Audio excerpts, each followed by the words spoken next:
Bom dia, pessoal. Bom Estamos aí dia. já online. Muito bem, gente. Então, bem-vindos e bem-vindas a todos e todas aí à nossa semana de psicologia e hoje em especial o Dia do Psicólogo. É com muita alegria que nós conseguimos aí superar, né, algumas adversidades também. Então, hoje teve na hora que estava início da transmissão, 8h30, teve uma pane aqui na rede local toda. E aí, né, acionamos a assistência técnica, eles vieram e conseguiram reparar aí a tempo, para a gente também não prejudicar o andamento dos horários, né, porque também os profissionais têm outros compromissos, então a preocupação maior também era essa, e com vocês, e também se predispuseram a estar cedinho aqui com a gente para essa transmissão.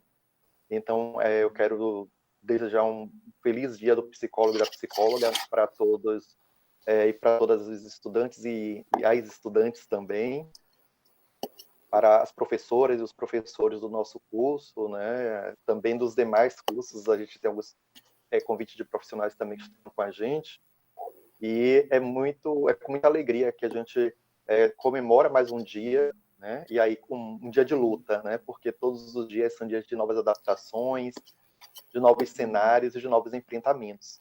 E uma coisa que é interessante dentro de todo esse universo é que nos impele e nos mobiliza a estudar cada vez mais. Porque no momento que o ambiente se transforma, a psicologia também passa a ser transformada. Então, nós precisamos justamente acompanhar esse processo, porque ao invés de uma profissão de futuro, podemos ter uma profissão de passado. E isso é o que nós não queremos, nós não desejamos isso, né? Diante de tantas conquistas, de tantas lutas que nós alcançamos aí desde 1800, né? Então, desde esse momento que começava a se discutir a psicologia até hoje, então foram momentos realmente de grandes lutas. Então, sem mais delongas, né, eu vou passar a palavra agora para a Karine, que vai dar condução, e quero também, né, parabenizar e agradecer também a presença da professora Ellen, que já está aqui com a gente, né, e os demais palestrantes também, que a Karine vai apresentar aí ao longo da manhã. Um beijão para todos e todas, e vamos aí, né, assistir esse dia maravilhoso. É com vocês agora. Tchau, tchau.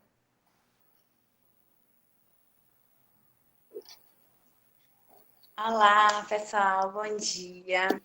Senhoras e senhores, colegas, convidados e convidadas, bom dia novamente. O curso de Psicologia da Unime, Lauro de Freitas, tem a honra de realizar este evento para comemorar o Dia do Psicólogo e da Psicóloga, que é dia 27 de agosto, hoje. Assim, tendo em vista da importância desta profissão para a psicologia, promovemos durante os últimos dias da semana, a fim de contribuir com... Vixe, me perdi, gente, peraí.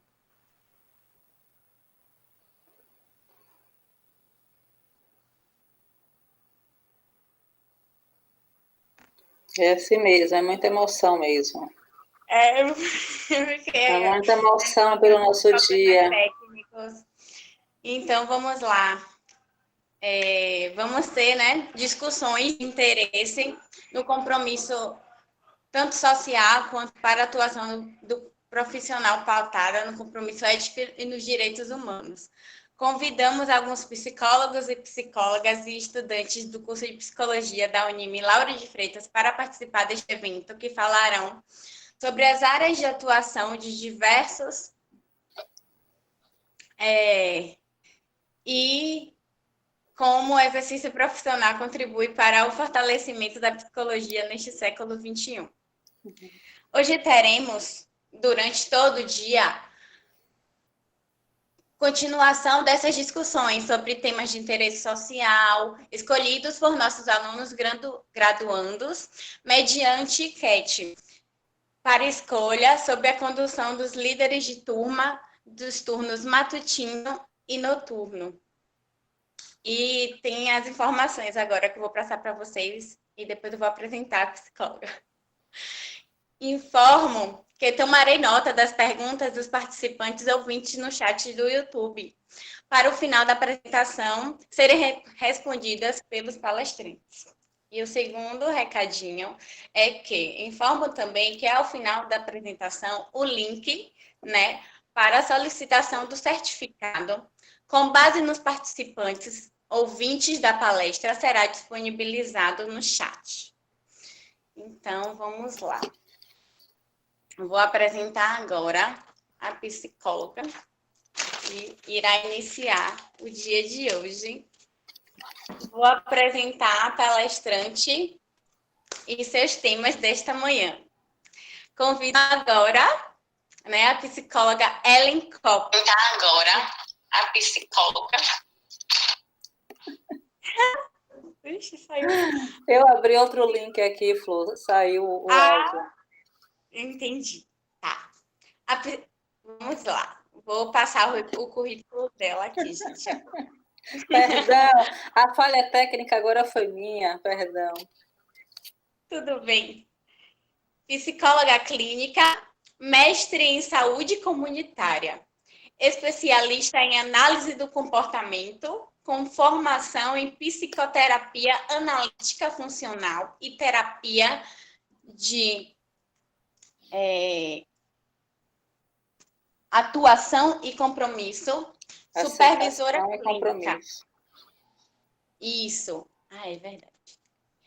Supervisora clínica. Atua com desenvolvimento, implantação e avaliação de projetos, programas em saúde e educação em ambientes virtuais de aprendizagem com perspectiva formativa em psicologia e saúde. Diretora de ensino e pesquisa de Casa Comportamental, Associação de Analistas do Comportamento da Bahia, e professora no curso de Psicologia da Unime Salvador. E a palestrante discorrerá sobre o tema: o plantão psicológico como acesso à saúde mental. E neste momento passaremos a palavra para a psicóloga Ellen Kopp. Obrigada, Karine. Bom dia. Desculpe o nervosismo, gente. Acontece, o nervosismo. Eu estou nervosa desde 4 horas da manhã, só de lembrar que hoje é nosso dia. E já tenho mais de 20 anos nessa estrada, então faz parte. Eu quero agradecer pelo convite, agradecer ao professor Ezevaldo, coordenador do curso, por esse convite, agradecer aos alunos, aos colegas. Eu estive aí com vocês no ano de 2019 e tive a oportunidade de começar esse projeto, de plantão aí na Unime de Lauro. Então, é muita felicidade que hoje, no dia, olha que coincidência, feliz para mim. Hoje, no nosso dia, eu sou a primeira a falar no evento em comemoração a nós, e estou retornando e reencontrando vocês, com quem eu trabalhei ano passado e pude construir, colocar um embrião, vamos dizer assim, um embrião, uma semente desse serviço que é o plantão psicológico. Então, para mim, esse momento é muito especial, Estou emocionada, acho que desde ontem à noite, porque estou participando da organização da Semana de Psicologia da Unime Salvador, da Casa Comportamental. Então, são muitas lembranças, Estou revisitando a história da psicologia. Então, para mim, está muito, muito carregado esse dia de emoção. Está só começando, Mais emoção, sempre com mais emoção. Eu só sinto falta, eu sou muito das antigas, gente, eu sinto falta de ver as pessoas. Ainda para mim é estranho falar para uma tela, mas vamos lá. Bom, a proposta da minha fala é trazer o que eu considero que o plantão psicológico tem, talvez como potência, talvez a palavra certa ou a melhor palavra seja essa. Se a gente for buscar na história o que é, ou quando surgiu, ou qual a configuração inicial do plantão psicológico, vocês vão localizar lá em 69, no Instituto de Psicologia da USP, um grupo que começou a se interessar por um tipo de intervenção clínica, um tipo de modalidade clínica diferente, que pudesse, de alguma forma, dar conta da necessidade mais urgente, mais das pessoas que buscavam a clínica escola, né? O plantão surge numa clínica escola, o plantão surge dentro de uma universidade, e ele tem, durante algum tempo, essa marca de ser um serviço, ou de ser um modelo de atuação ligado à formação do psicólogo. Mas a gente sabe também que, ao longo do tempo, o plantão foi se desenvolvendo, essa modalidade que eu considero tão bonita, foi se desenvolvendo no sentido de alcançar outros espaços, né? O espaço da rua, o espaço da rodoviária. O plantão ele pode acontecer em qualquer ambiente. E essa é uma das mágicas, eu acho, do poder do plantão psicológico. Ele não se limita, ou não se restringe a um lugar físico, né? Não é o espaço físico que determina o plantão psicológico. O que determina o plantão psicológico é a nossa atuação, o nosso olhar, a nossa escuta e a nossa entrega. Então, o plantão, historicamente, ele vem como uma tentativa, uma proposta de atender a necessidade da população, que era muito grande, e que a escola, a clínica escola, não conseguia abarcar. Né? É uma realidade que vocês conhecem, né? Todas as clínicas escolas de psicologia no Brasil inteiro, em todos os estados, em todas as cidades, elas vivem essa realidade. Quando a gente abre uma clínica escola, quando a gente abre uma graduação de psicologia e temos uma clínica escola, a procura é sempre muito, muito grande. O que mostra a importância da nossa profissão, a importância da nossa atuação e o papel social do psicólogo e da psicóloga. Então, o plantão vem como uma estratégia de oferecer a quem estava numa situação de crise, numa situação de um sofrimento muito intenso, uma escuta. Então, ele já começa com um olhar diferente. É o olhar do aqui e agora. Eu, psicóloga, estou aqui nesse ambiente, pode ser, como eu falei antes, qualquer ambiente, disponível, aberta para o encontro. O encontro com aquele que procura e que tem a necessidade dessa escuta, né? E que vem com aflição, que vem com sofrimento, que vem com angústia, às vezes vem com questões muito graves, né? O plantão tem essa característica também de nos desafiar muito, né?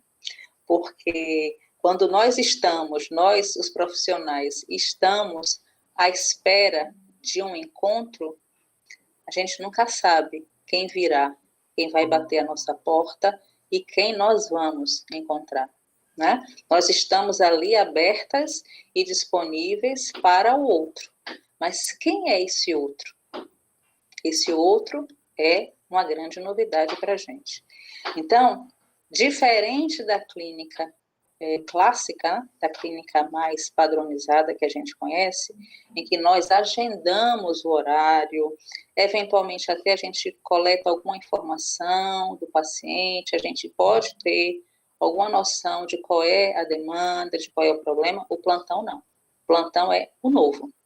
Então, quem chega ao plantão não marcou horário.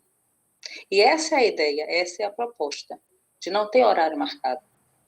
É de ter profissionais ou estudantes também, né? Ao final da formação, no curso de graduação, os alunos que estão no final, eles podem participar do plantão, claro que com supervisão. Então, não é marcado e a gente nunca sabe o que é que vai aparecer. Daí a necessidade da gente construir, inclusive, uma boa formação da psicóloga e do psicólogo para atuar no plantão.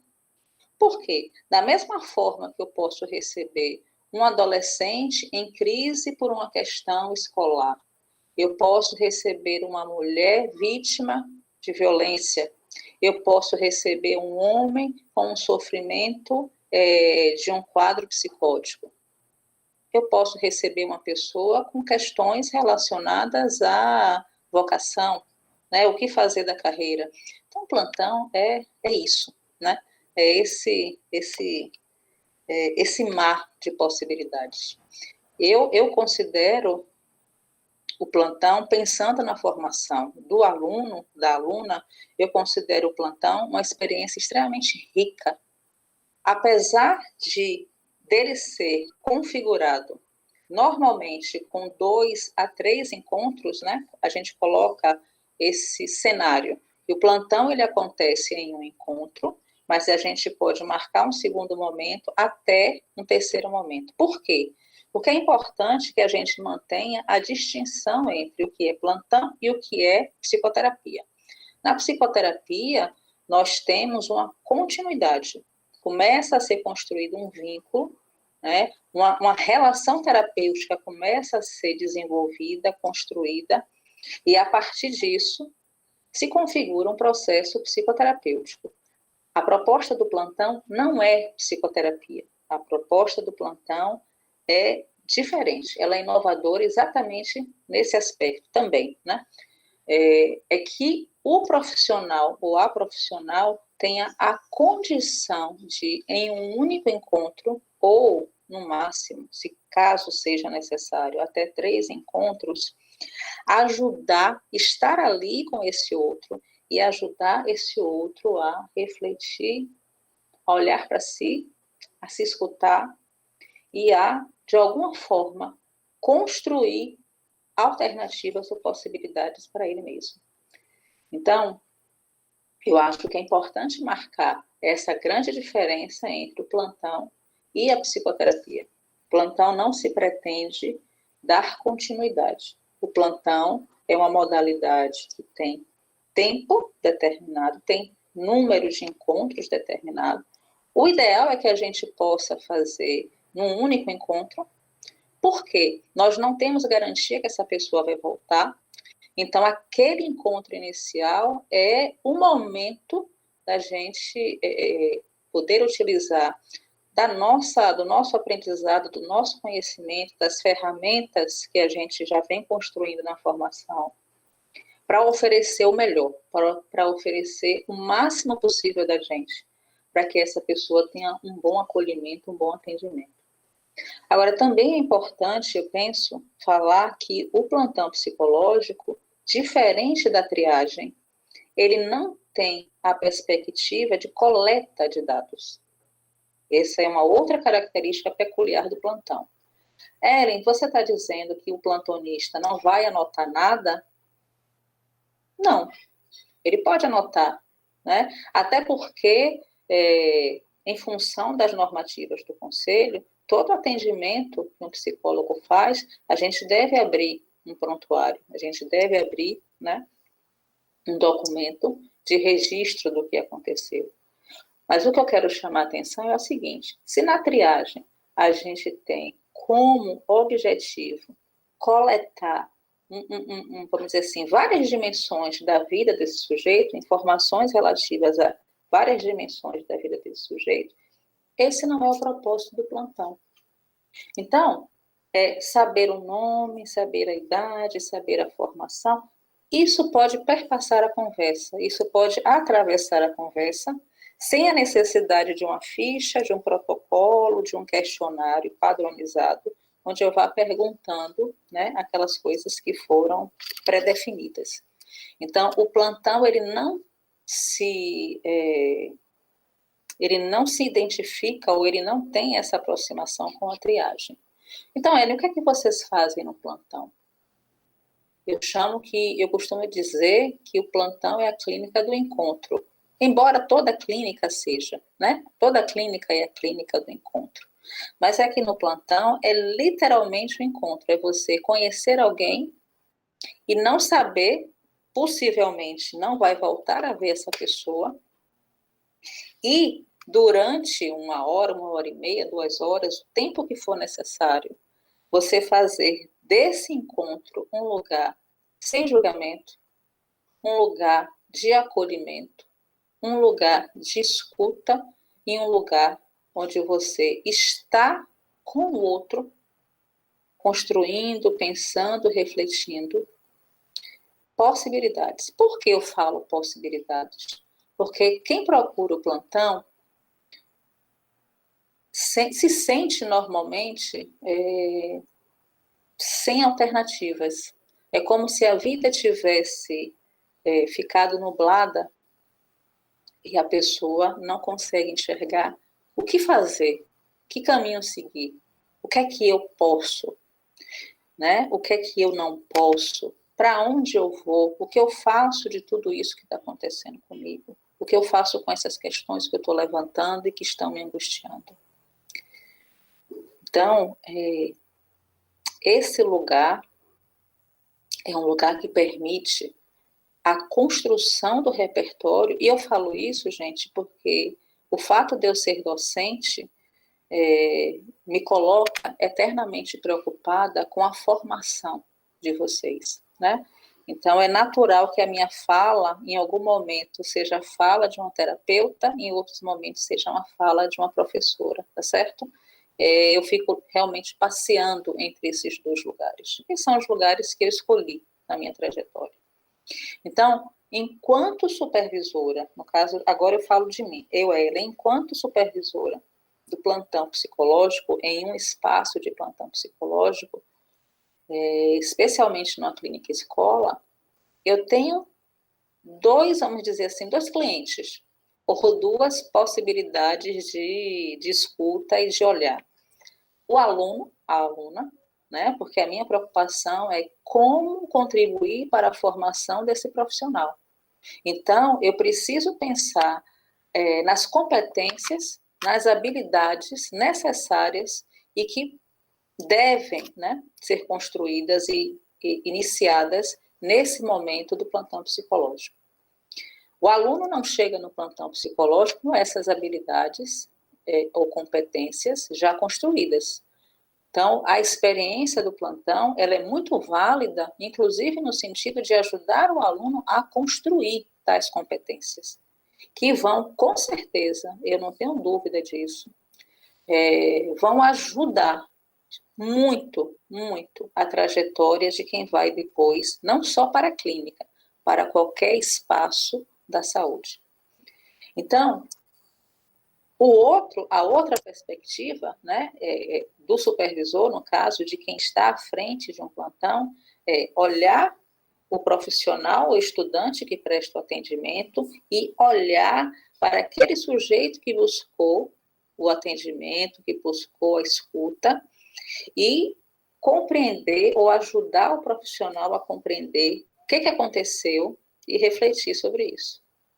Bom, então, se o plantão é um espaço que pode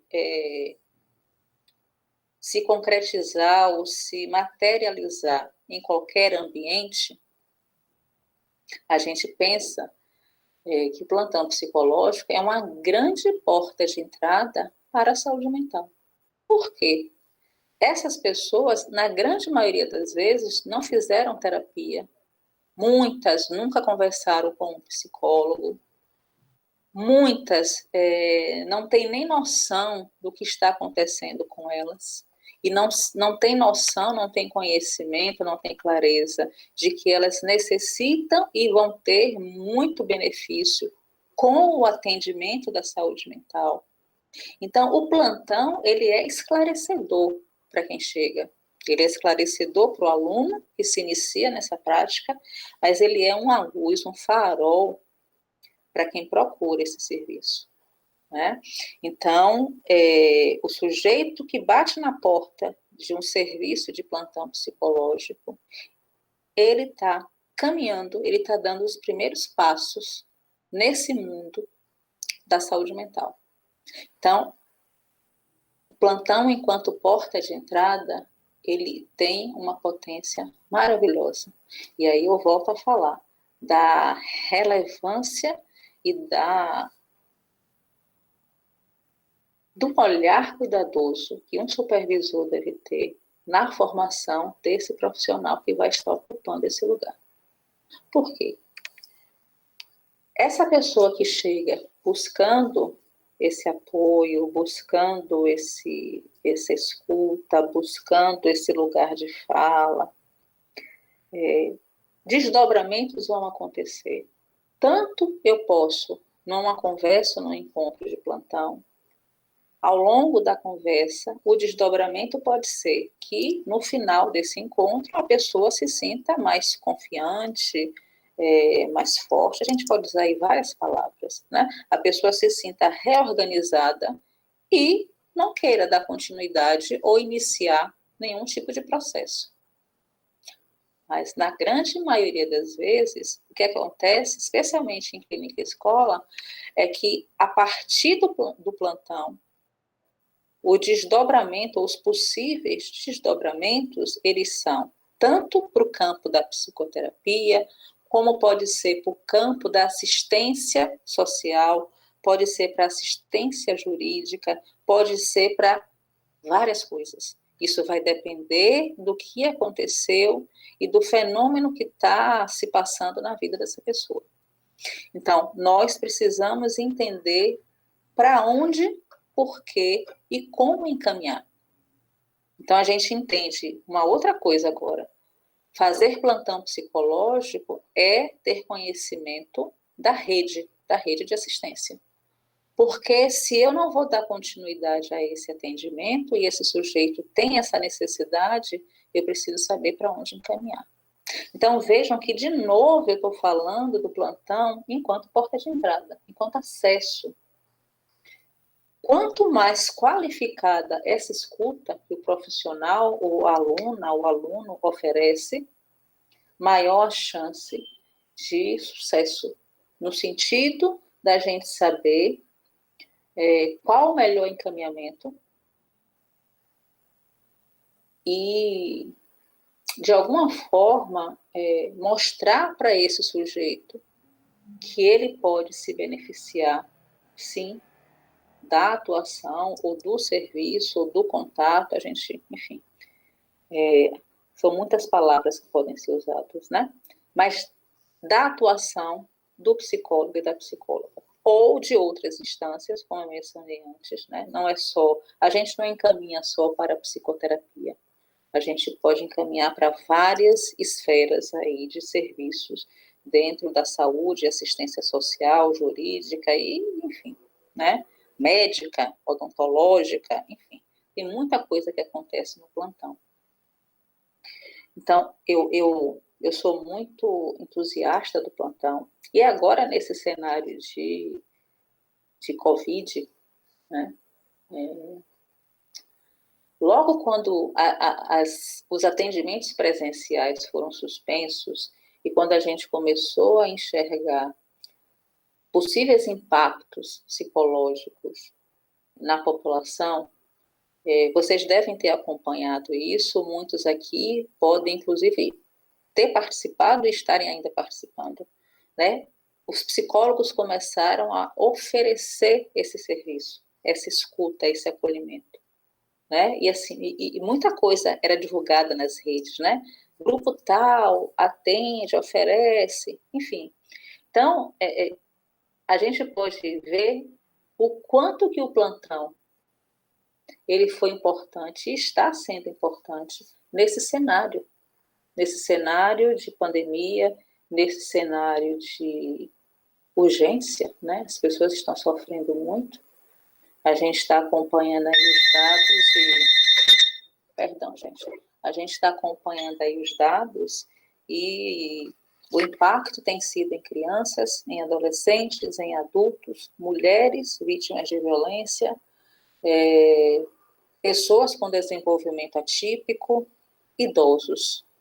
Eu tenho visto muitos relatos de idosos apresentando um quadro demencial.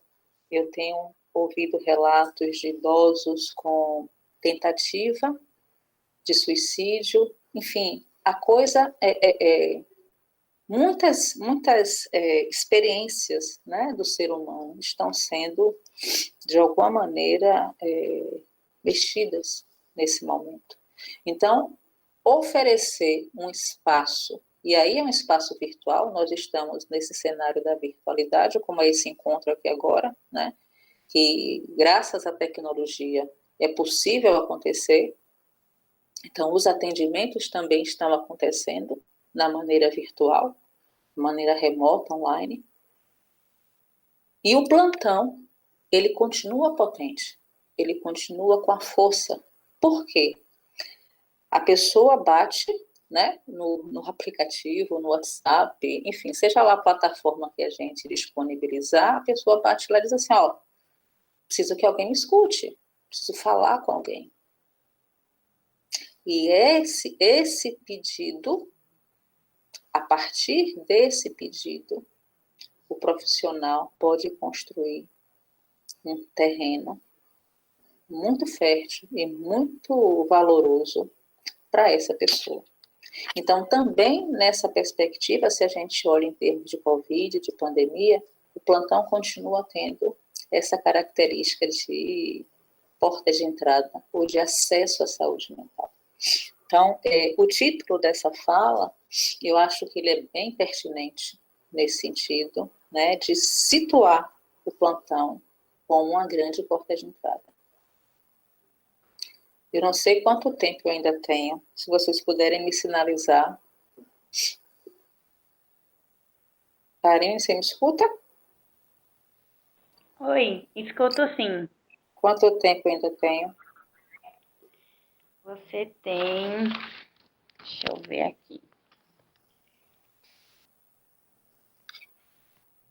Eu esqueci de observar isso. Ainda tem mais 2 psicólogas.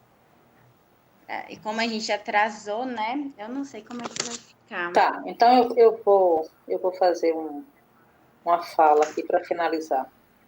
Isso. A gente tem que pensar realmente que houve esse atraso aí, houve um problema técnico, e é importante que a gente, né, reconfigure a fala para que todos tenham oportunidade de falar.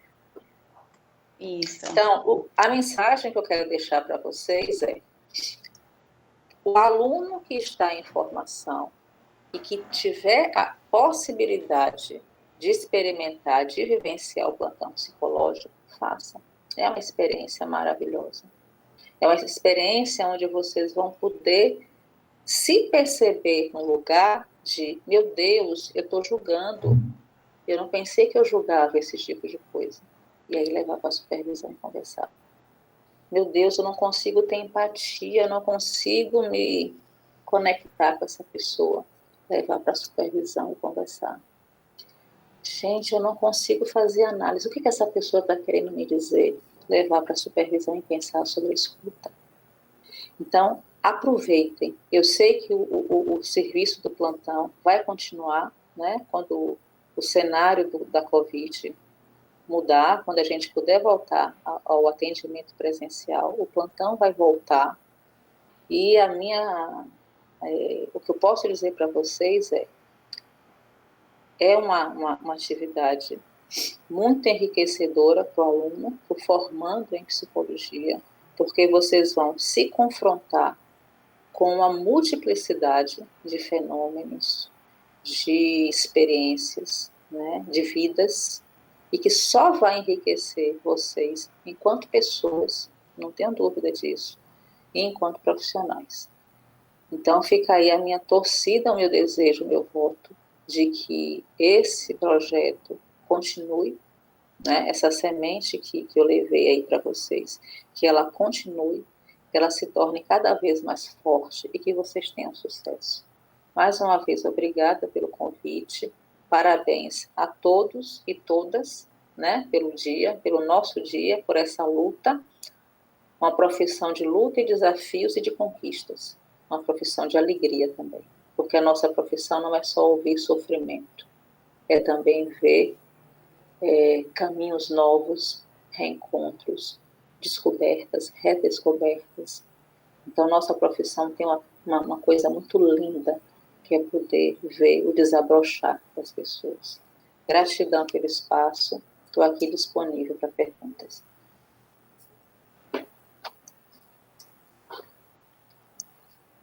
Bom, eu quero agradecer a Ellen por ter contribuído com esse tema fantástico, né? Eu acredito que muita gente tinha dúvida sobre o plantão psicológico e ela trouxe lindamente aí pra gente.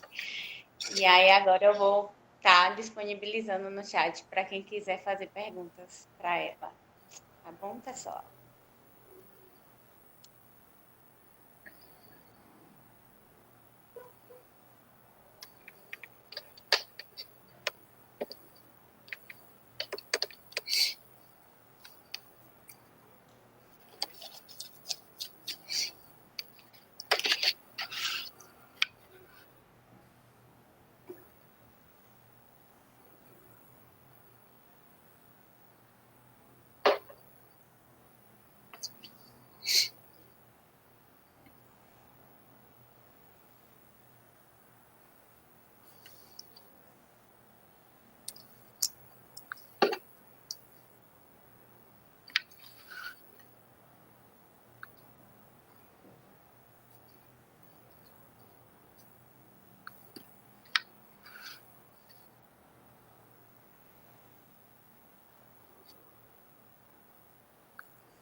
Ellen, tem uma pergunta aqui no chat sobre qual é o tempo que leva para realizar o plantão psicológico em um único dia.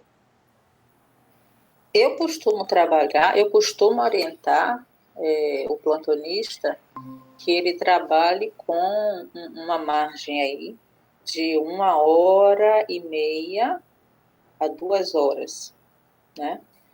E isso significa que tem que ser nesse tempo? Não. É que como a gente não tem previamente informações sobre o que vai acontecer, sobre o que é que essa pessoa vai trazer de demanda, a gente precisa ter uma flexibilidade. Então, eu não posso considerar que meia hora vai ser suficiente. Meia hora pode ser pouco tempo. Pode ser suficiente para alguém? Pode, mas pode ser pouco tempo. Então, eu sempre oriento que a agenda, né, a marcação na agenda, ela tenha essa flexibilidade. Vamos colocar um horizonte aí de 1h30 de disponibilidade, né, no mapa, né, vamos dizer assim, da clínica, para que nesse espaço a gente consiga dar início, tenha uma condução e a gente possa fazer um fechamento. É super importante, é imprescindível que essa pessoa que entrou no atendimento de plantão saia com um fechamento dessa conversa. Porque, como eu falei, o plantão, ele se configura pelo encontro. Então, eu não tenho como garantir que essa pessoa vai retornar. Então, esse encontro tem que ser aproveitado da melhor forma. Então, a minha sugestão sempre é, tenha como horizonte 1h30, 2 horas. Sabendo que você pode usar esse tempo ou não, né? Mas eu acho que é mais seguro ter esse horizonte.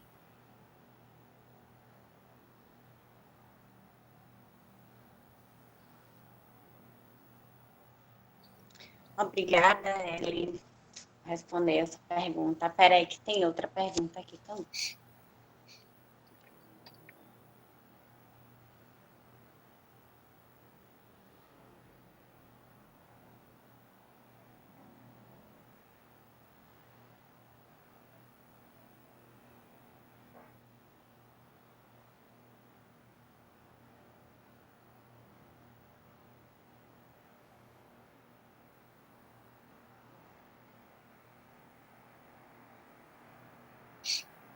Vamos lá, tem outra pergunta aqui.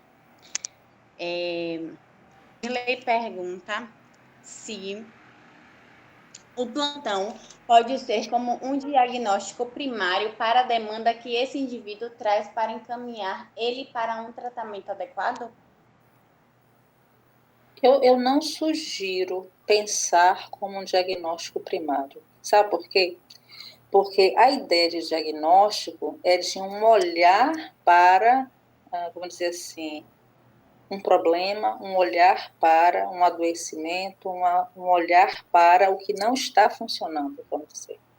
Né? E eu acho que o plantão não tem esse lugar. Ele pode funcionar também assim, mas eu acho que essa não é a essência do plantão. Eu acho que a essência do plantão é poder enxergar esse sujeito e fazer com que esse sujeito comece a pensar sobre ele de uma perspectiva, inclusive, de quem tem potencial para alcançar, né, e encontrar saídas para o que está acontecendo. A função da avaliação diagnóstica, ela vai ficar na mão de quem for acompanhar essa pessoa, entende? É claro que se o plantonista, é importante que o plantonista esteja no final da graduação, pensando numa clínica escola, porque ele já vai ter passado por disciplinas como psicopatologia, avaliação, diagnóstico, e ele vai poder fazer, vamos dizer assim, um certo mapeamento. Então, se ele acha, se ele avalia que esse sujeito está tendo uma vivência psicótica, ele vai fazer um encaminhamento, por exemplo, um CAPS, né? Ou para um ambiente de psiquiatria. Se ele observa nessa interação que existe uma demanda por assistência social, entende? Mas veja, não é olhar para o diagnóstico, é olhar para a experiência, né, psíquica, a experiência, a vivência humana e pensar, bom, esse ser, esse sujeito que está aqui comigo, o que ele está pedindo? E as pessoas não vão pedir diagnóstico, elas vão pedir um lugar de fala, um lugar de escuta. Obrigada, Ellen, por responder as perguntas. Tem mais, só que já estamos no nosso horário. Tem mais pergunta, que maravilha. Tem lá no chat, se você quiser dar uma olhadinha. Aí você pode até responder pelo chat. Eu vou tentar entrar lá pelo YouTube. É pelo YouTube, não é isso? Isso, exatamente. Tá bom, vou tentar entrar por lá. Obrigada, gente. Gratidão. Feliz dia da psicóloga e do psicólogo. Quero te agradecer pela contribuição, por responder nossas perguntas, pela sua presença aqui conosco hoje. Muito obrigada. Obrigada. Bom trabalho a todos. Obrigada. Vamos lá, pessoal. Agora eu vou convidar nossa psicóloga Luana Machado para falar sobre o tema de hoje, que será enfrentamento da ansiedade, que é o meu caso, no novo normal. Então, vamos lá, Luana. Fique tranquila que você não está sozinha. Você está ouvindo bem ou você prefere que eu coloque o fone? Estou ouvindo bem. Ótimo. Bom dia a todos. Eu quero mais uma vez agradecer a oportunidade de estar aqui. Agradecer a Ezevaldo pelo convite, parabenizar a todos vocês aí por esse trabalho. Meu nome é Luana Machado, sou psicóloga clínica, trabalho através da abordagem da terapia cognitiva comportamental e quero aproveitar para parabenizar todos os psicólogos e todos os estudantes de psicologia por esse dia maravilhoso. Então, vim falar aqui um pouco da ansiedade diante do que nomeamos nesse momento do novo normal. Só que antes de falar um pouco da ansiedade neste contexto, eu quero falar um pouquinho sobre o que é a ansiedade, né? Como a gente pode definir a ansiedade. Então, a ansiedade, ela é uma emoção que tem a função de nos proteger diante de algum perigo. Perigo esse que pode ser real ou que pode ser imaginário. Então, a ansiedade, ela tem a função de nos proteger. Eu acho extremamente importante a gente desconstruir esse estigma que temos sobre a ansiedade, né? Então, assim, quando se fala sobre a ansiedade, muitas pessoas já têm uma perspectiva de que é algo horrível, é muito ruim sentir ansiedade, que é uma emoção muito ruim de sentir, que ela não tem propósito, que ela não tem sentido. Então, as pessoas já olham para a ansiedade com esse olhar totalmente estigmatizado e olhando para ela sem função. Quando, na verdade, ela, como todas as outras emoções, ela tem uma função de nos proteger. Então, vamos pensar aqui na função dela. Eu estava ansiosa para o evento de hoje, mas a ansiedade foi a energia que me mobilizou a dar uma revisada no tema, a caprichar no visual, a me arrumar para estar aqui. Se eu não tivesse com nenhuma ansiedade, se eu não tivesse essa emoção, talvez eu não tivesse essa energia mesmo propulsora para me movimentar, para me preparar para essa palestra online hoje. Então, a ansiedade, ela tem essa finalidade de nos proteger, de nos preparar para o enfrentamento de algumas situações. Os alunos aí que vão fazer prova, semana que vem tem semana de prova. Essa ansiedade é o que motiva vocês a dar uma lida no material, a se preparar, a estudar, a se organizar, fazer um cronograma de estudo. Tem apresentação semana que vem. É a ansiedade que faz aí esse movimento de, vamos lá, organiza, quem é que vai ver os slides, quem é que vai ler, quem é que vai escrever o artigo. Ela tem essa função. E ao longo da nossa história, a gente precisa pensar que a ansiedade foi extremamente importante para a sobrevivência de nossa espécie. Então, vamos pensar lá, se logo lá antigamente não se preocupassem que vamos colher aqui todos os frutos, todos os alimentos, porque talvez amanhã venha chover e a gente não vai conseguir caçar, não vamos conseguir nos preparar, ter uma reserva de alimento. A ansiedade foi importante, né? Essa preocupação, se amanhã eu vou conseguir caçar, se amanhã o clima vai estar favorável para que eu consiga preparar o alimento ou não. Então, a ansiedade teve uma finalidade. Ela foi importante na evolução de nossa espécie. Porém, a gente precisa pensar em quando ela já não está sendo saudável, que é um outro ponto, né? A ansiedade em si, ela tem uma finalidade, ela tem uma função, mas aí nós podemos nomear ela de quando ela é saudável e quando ela é patológica. E aí que é a grande questão, de se perceber. O que eu consigo perceber é que muitas pessoas, muitos clientes, inclusive no consultório, quando chegam até a mim, já vivenciam a ansiedade de uma maneira extremamente patológica e, infelizmente, esperou chegar em um nível de sofrimento psicológico para buscar ajuda. E aí olha para a ansiedade como algo muito ruim. Eu tenho pessoas que chegam na terapia dizendo que a meta dela é não sentir nunca mais ansiedade. Né? Infelizmente, eu não consigo fazer isso. E que bom que eu não consigo fazer isso, porque a ansiedade ela tem uma finalidade, ela tem uma função positiva. Então, vamos pensar aqui, quando é que essa ansiedade ela é normal? Quando é que essa ansiedade pode ser caracterizada como uma ansiedade saudável? Ela é uma ansiedade que é coerente com a situação. Então, por que eu estou ansiosa? Porque eu vou fazer a defesa do meu artigo na próxima semana. Eu estou ansiosa diante de uma situação extremamente importante, diante de um movimento que é marcante na minha vida. Então, faz sentido eu estar ansiosa para este momento. Semana que vem é meu casamento. Vários fatos importantes da minha vida que exigem de mim uma preparação, uma organização para vivenciar esse momento. É coerente eu estar ansioso, é coerente eu estar ansiosa. Mas vamos pensar aí no polo já disfuncional, em um polo patológico. É quando a ansiedade ela é totalmente incoerente com a situação. Eu tenho algo, às vezes, simples. Eu tenho uma consulta com um médico amanhã. Eu não consigo dormir. Eu tenho diarreia, eu tenho taquicardia, eu passo muito mal, porque eu começo a pensar que nessa consulta vai descobrir que eu tenho uma doença muito grave, eu vou ouvir do médico coisas muito terríveis, ou diante do cenário atual, né? Eu vou estar em um contexto onde tenha outras pessoas, e isso vai me deixar muito ansiosa. Então, a gente precisa pensar que a ansiedade saudável, a ansiedade normal, ela é coerente com a situação. Eu fico ansiosa, eu me sinto ansiosa diante de algo que condiz, né, em gerar essa ansiedade. E, quando ela é patológica, ela é totalmente exagerada e não é coerente com a situação. Um outro ponto que a gente pode pensar também é da ansiedade saudável. A durabilidade dela é adequada.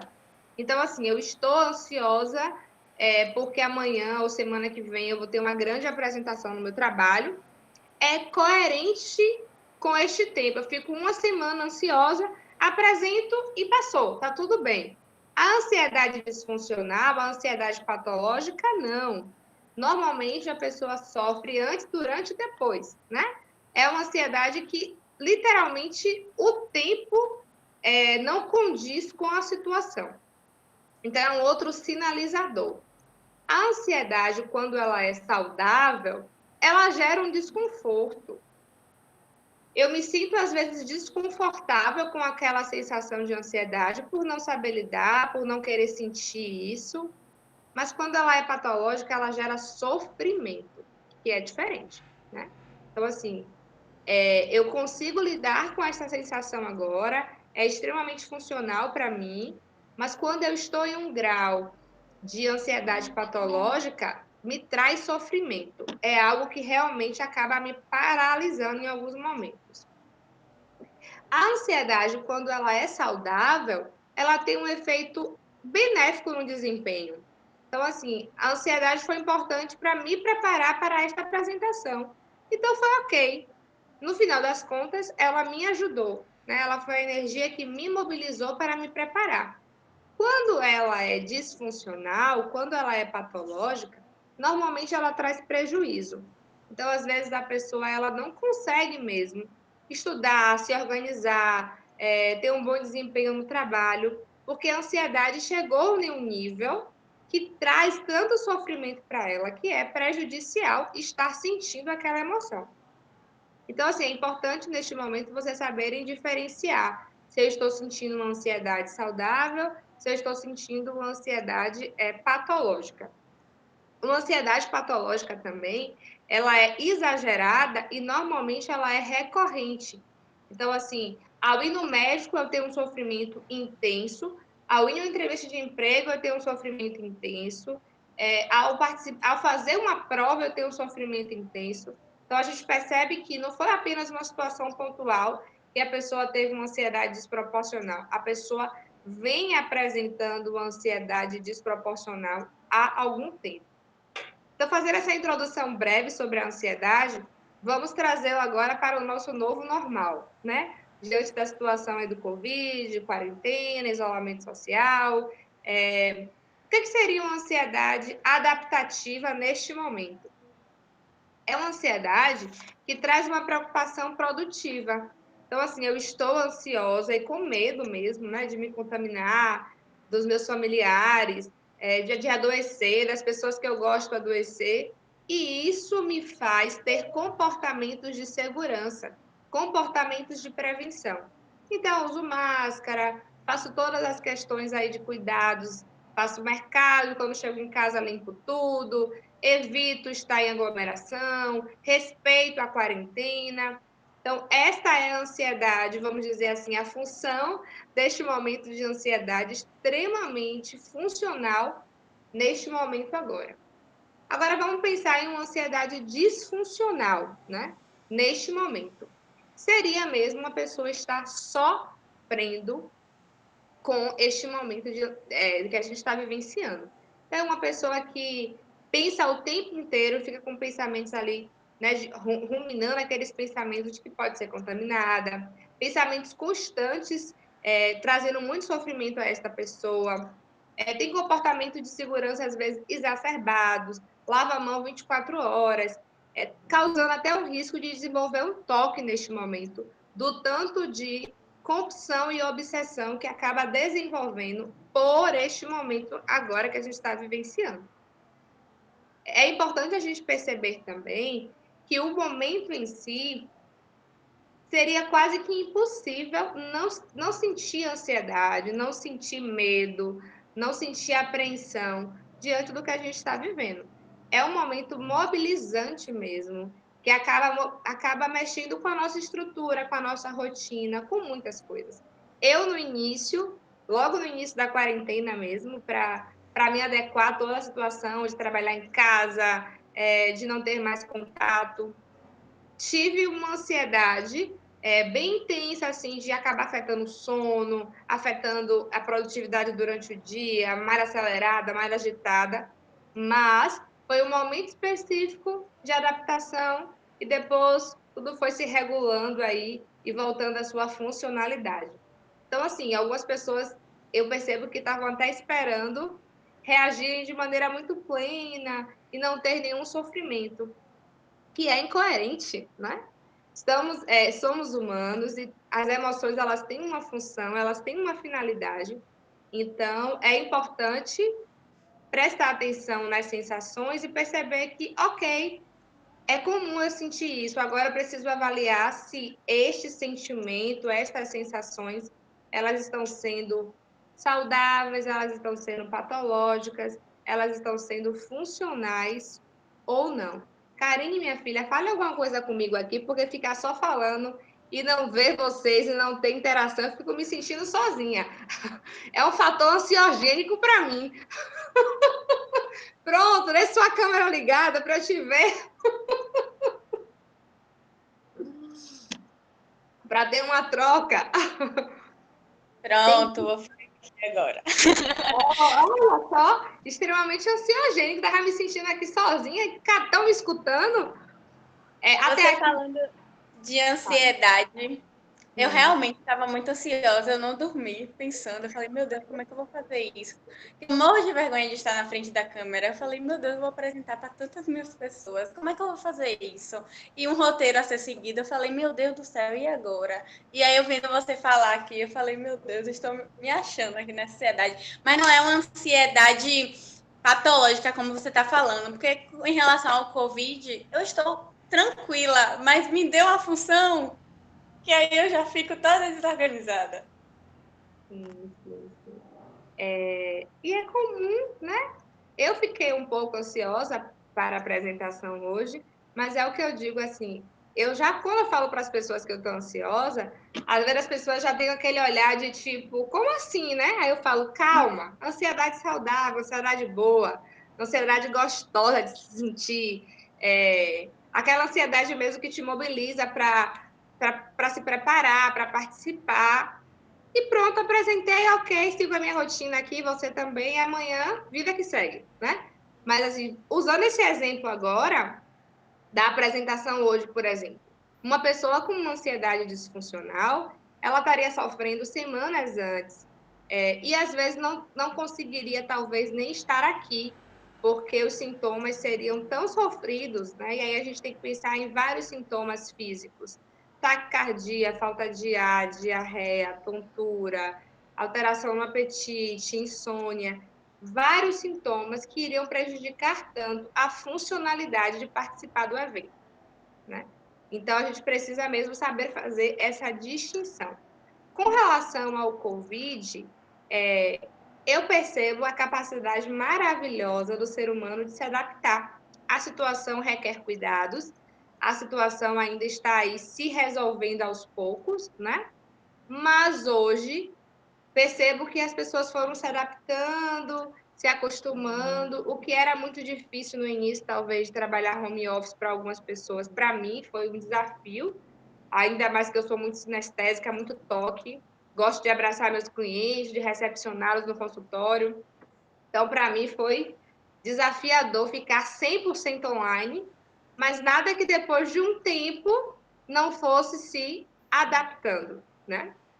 E aí eu queria falar também que essa questão do Covid, eu fiz uma correlação muito a um kit frio, kit para o frio e o kit Covid. Quando a gente vai para um lugar que faz muito, muito frio, a gente precisa de um kit para sair de casa, né? Então é gorro, é segunda pele, terceira pele. Eu não tenho experiência de ir para lugares com muito, muito frio.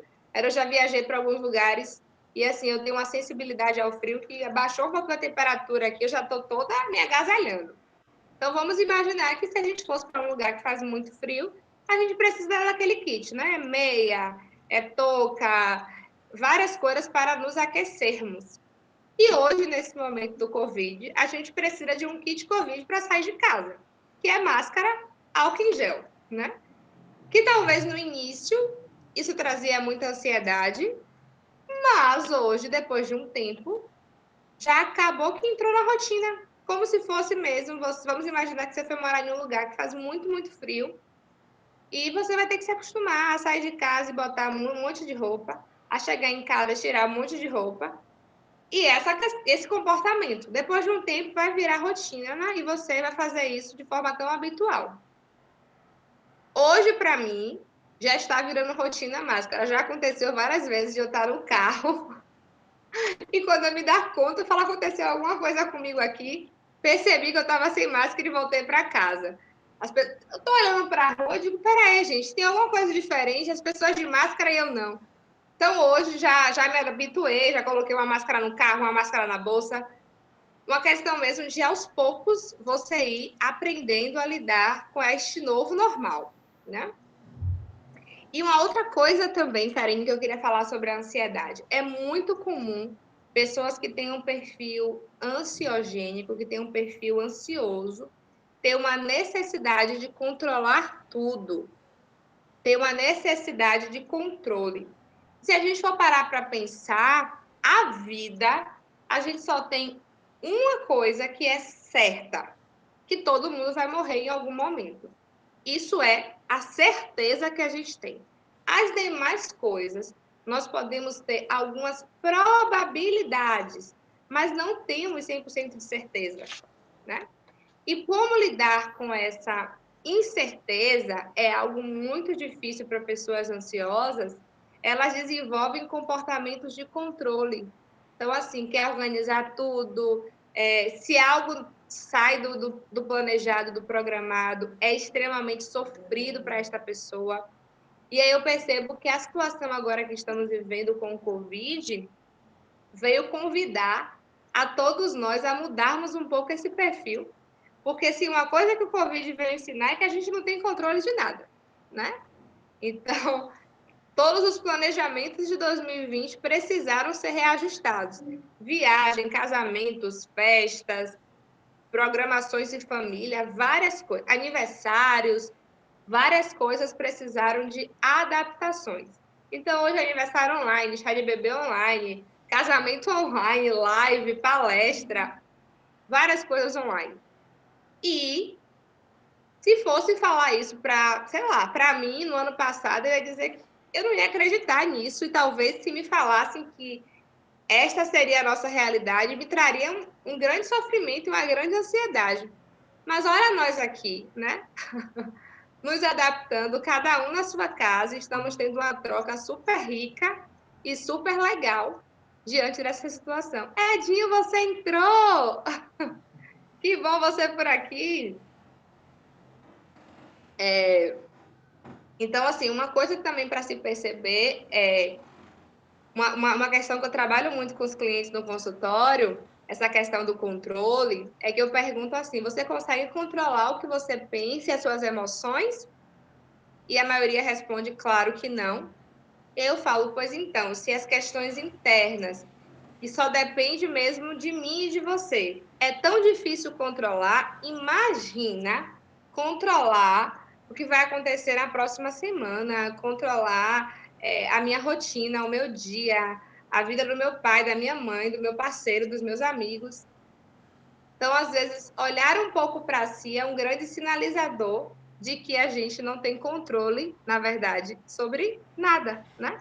Temos um falso controle da vida e esta sensação de não ter controle é para muitas pessoas. Mas então, Luana, você falou aí sobre ansiedade, fez uma diferenciação entre ansiedade patológica, ansiedade saudável. Como é que seria uma ansiedade saudável nesse momento agora? Mas quais são as estratégias, né? Como é que eu posso lidar com isso? Uma das coisas, se você percebe que você não está conseguindo mesmo lidar sozinho com isso, por favor, busque terapia, porque o autoconhecimento e entender quais são os gatilhos que te geram ansiedade é extremamente importante para você aprender a lidar com ela. Eu posso falar aqui sobre o tema, mas a vida de Karine, a sua vida, a vida de Mariazinha, de Joãozinho e a minha vida tem as suas peculiaridades na nossa história. Então, os gatilhos que me geram ansiedade não são os mesmos gatilhos que geram uma outra pessoa. Então, por isso que é importante o processo de autoconhecimento. de entender a minha história de vida e entender o que é que me gera sofrimento, o que é que me gera ansiedade ou não. E algumas das estratégias que a terapia cognitiva comportamental nos traz para lidar com a ansiedade, a primeira coisa seria observar os seus pensamentos. E aí, assim, por mais que pareça algo muito fácil, o que eu percebo na prática clínica é que muitas pessoas mesmo, porque acabaram não tendo ao longo da vida uma educação emocional, um desenvolvimento das habilidades psicoemocionais, é muito difícil identificar, às vezes, os pensamentos. Então, tem pessoas que, às vezes, falam comigo na terapia, isso aqui é emoção? Não, isso aí é pensamento. Então, assim, presta atenção no seu pensamento. Né? Às vezes os pacientes falam assim, mas é muito difícil isso. Eu digo, pois então, vamos pensar que da mesma forma que a gente malha lá na academia, eu quero fortalecer a musculatura da minha perna, eu quero enrijecer meu abdômen, a mesma coisa são as questões psicoemocionais. Eu preciso de treinamento, né? Eu preciso me comprometer aí no desenvolvimento dessas estratégias para que em algum momento eu sinta que já se tornou habitual para mim parar e me perguntar o que é que eu estou sentindo. Então, dica. Você vai falar alguma coisa? Quero. Tá. Licença. Já lembrei. Pode perguntar. Você tem 10 minutinhos. E Só aí isso? você tem. Não! Corre. Correr. Isso gerou ansiedade agora. E aí, finalize para a gente abrir para as perguntas, que tem perguntinhas para você aqui já. Tá. Então, a dica sobre os pensamentos é, se você puder, em algum momento, vários momentos do seu dia, pare e se pergunte, o que é que eu estou pensando agora? O que é que eu estou sentindo? E comece a questionar um pouco seus pensamentos, né? Da mesma forma que você bate um papo aí com a sua amiga, com alguém perto de você, tenha essa troca com você mesmo, com os seus pensamentos. Uma outra coisa é, faça respiração consciente. A nossa respiração, ela é automática. Eu estou aqui conversando com vocês, estou respirando, mas é um dos funcionamentos do nosso corpo que também pode ser voluntária, eu posso desenvolver isso. Então, preste atenção na sua respiração. Inclusive, Karine, faltando 1 minuto para acabar a minha apresentação, eu quero fazer uma respiração consciente com todos, para ensinar essa estratégia. Pare e preste atenção na sua respiração, que é uma ótima estratégia também para lidar com a ansiedade, né? Então, às vezes, quando eu estou mais ansiosa, a minha respiração ela está mais curta, ela está mais agitada. Não é uma respiração que faz o processo dela completo.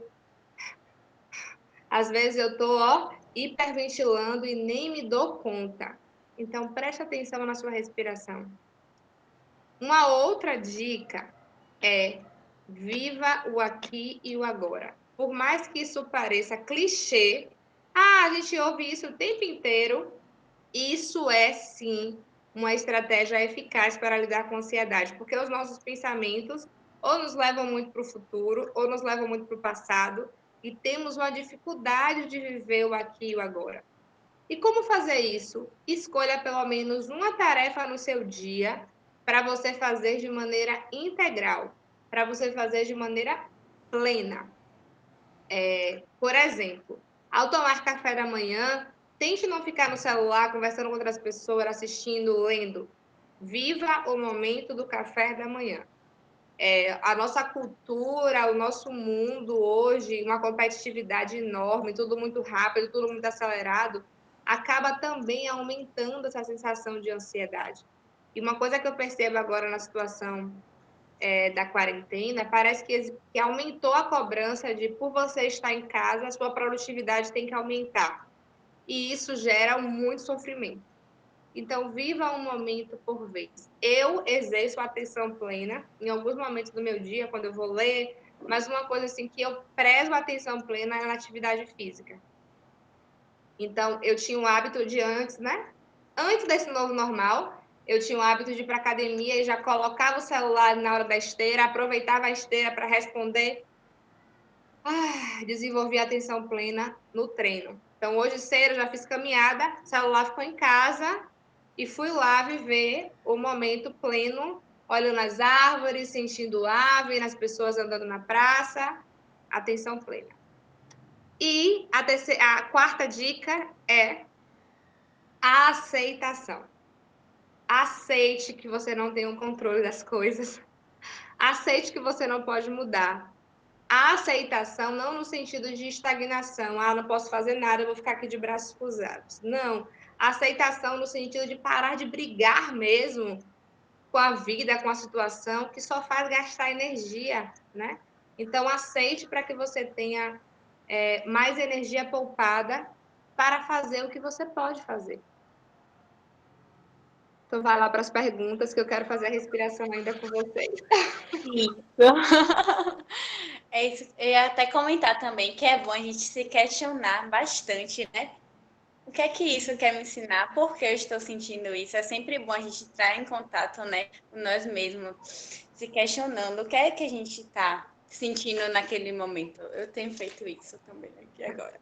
E vamos lá. Primeira perguntinha. A ansiedade patológica também desencadeia sintomas físicos, por exemplo, tremedeira, sudorese excessiva e entre outros? Sim. Correto? Sim, a ansiedade saudável também pode desenvolver sintomas físicos. Agora, sim, a proporção e a intensidade que são diferentes, né? Por exemplo, para apresentar aqui, eu senti uma leve taquicardiazinha, senti umas sensações fisiológicas do meu corpo dizendo assim: olhe, vem algo novo por aí. E quando a gente para pensar nesses sintomas, é porque, de fato, o nosso cérebro, ele interpretou que tem algum perigo à vista. Esse perigo, às vezes, é imaginário ou real. Então, ele ativa o nosso corpo para que tenha uma reação de luta e fuga, ou congelamento. As reações são muito comuns também em uma situação de medo, né? Então, por isso que temos todas essas reações.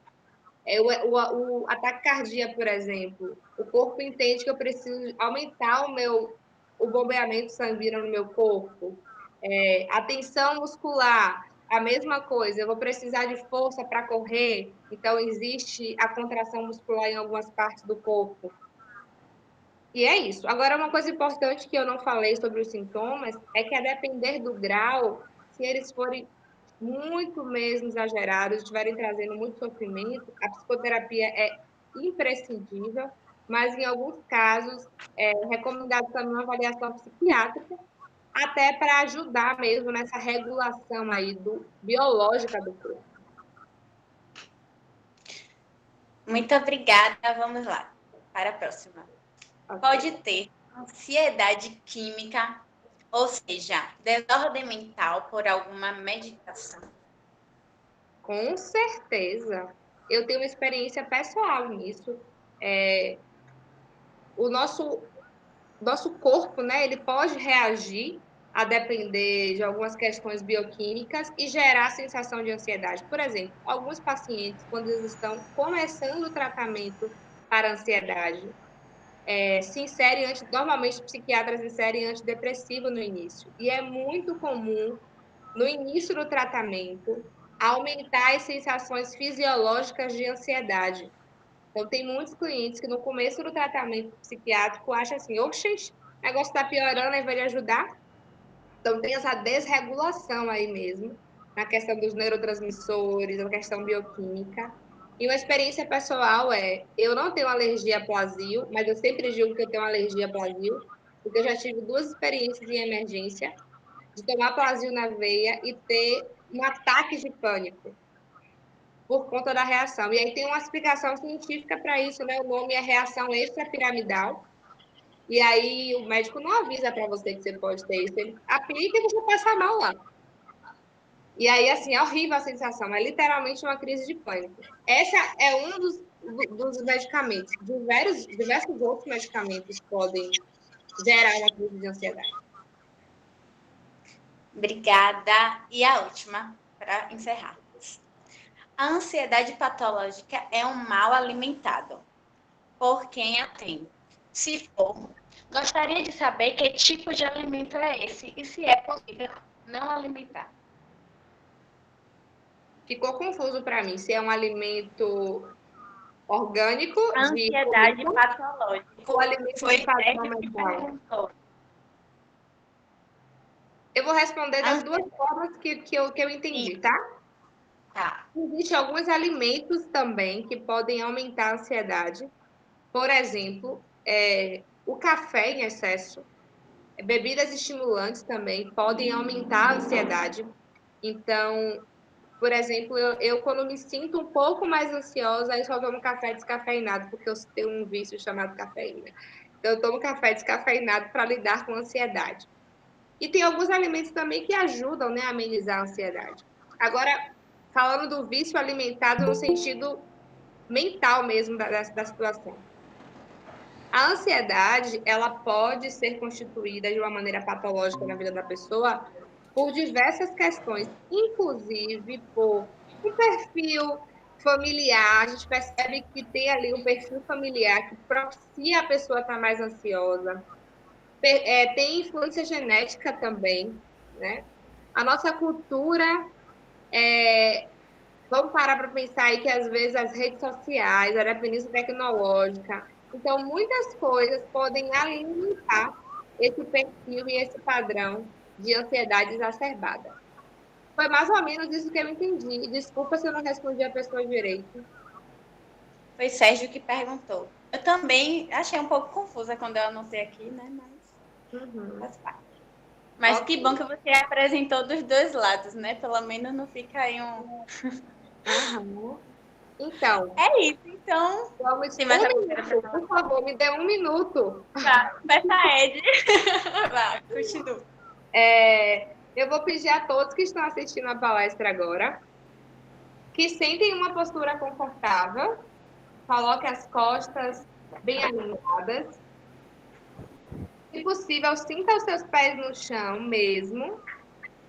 Por 1 minuto, preste atenção na sua respiração.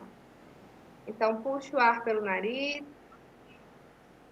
solte o ar pela boca. Mais uma vez.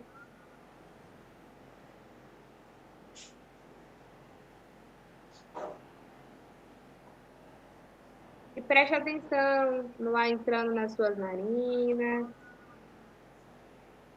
no ar saindo, em todo esse ciclo.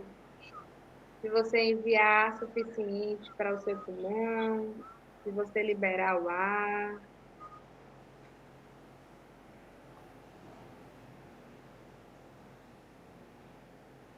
E não tem problema se nesse momento vierem pensamentos à sua cabeça. A mente está fazendo a função dela mesma, que é pensar. Não tem problema nenhum isso. Então é isso. Parar para prestar atenção na nossa respiração é uma forma eficaz também de lidar com a ansiedade. Muito obrigada. Desculpa se eu passei do tempo. Obrigada mais uma vez. E sucesso aí no evento de vocês hoje, tá certo? Nós que agradecemos pela sua presença e por me acalmar, me acalentar, né? Nesse meu sofrimento de ansiedade hoje. Fique tranquila. É extremamente funcional, humano, tá tudo ok. Beijo, obrigada, querida. Beijo, Tchau. obrigada. Tchau.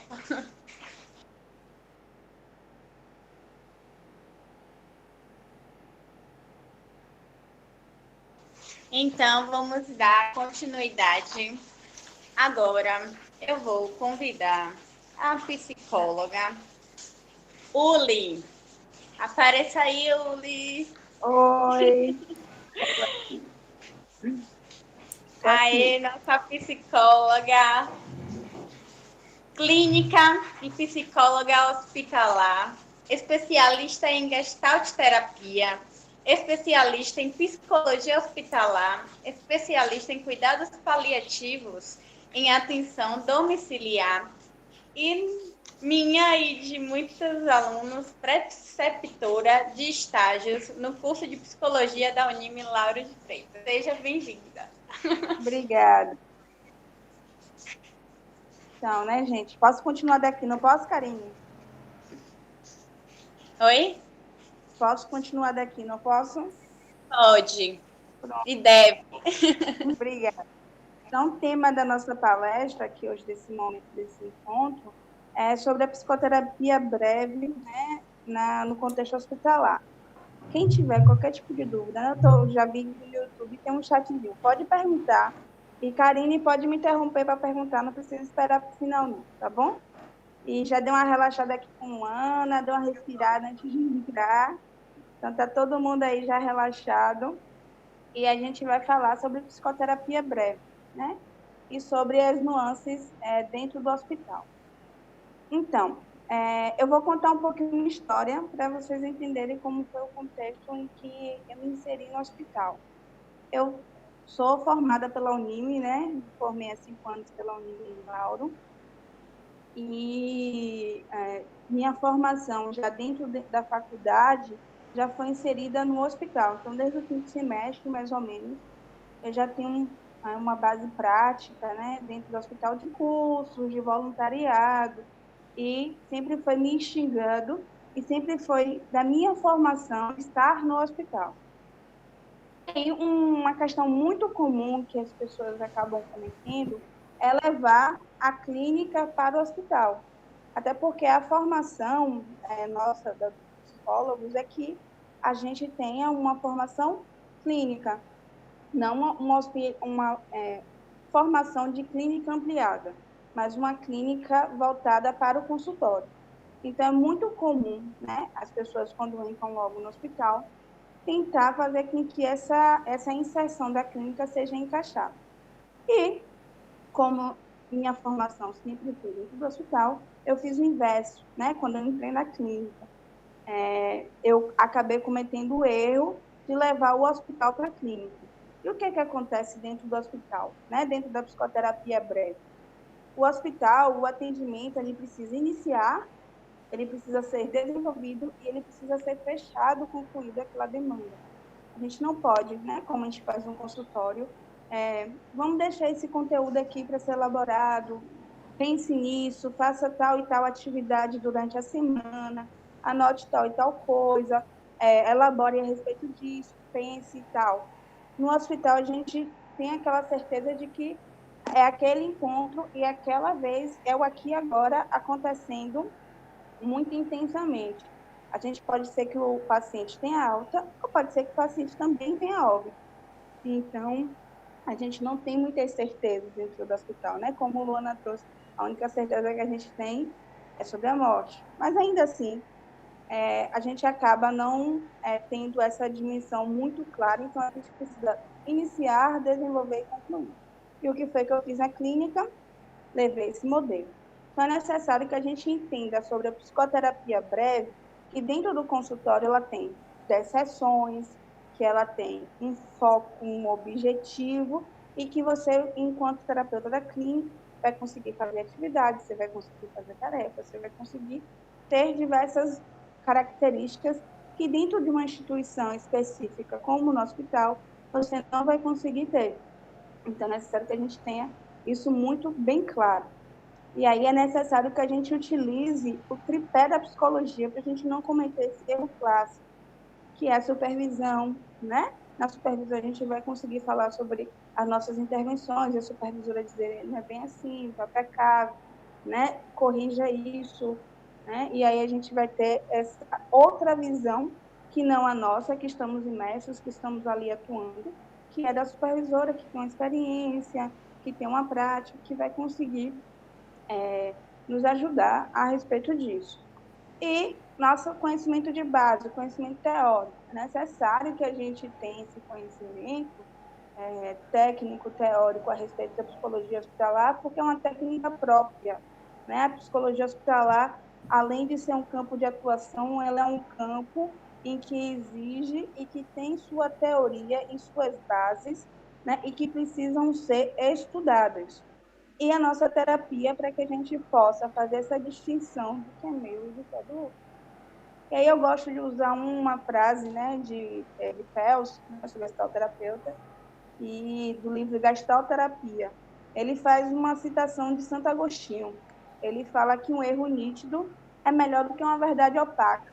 Então, reconhecer os nossos erros e as nossas limitações faz com que a gente tenha essa possibilidade de evoluir, né, enquanto terapeutas, enquanto psicólogos, né, enquanto psicólogos hospitalares.